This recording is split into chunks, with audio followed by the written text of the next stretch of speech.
Olá pessoal, eu vim mostrar para vocês a personalização desses copos eco. Esses copos eco, eles são diferentes do copos de acrílico, que não precisa passar o prime, já esses precisam para poder fazer a transferência. Então eu venho aqui com o Pro Prime para plástico, vou passando um a um, sentido único.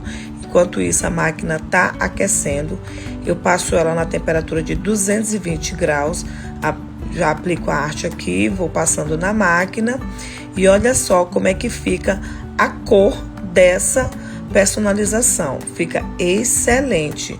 Então, todo copo eco, eles precisam do Pro Prime para plástico, tá? Porque senão não consegue fazer a transferência. E olha só esse resultado, a cor bem viva e ficou excelente. Beijos!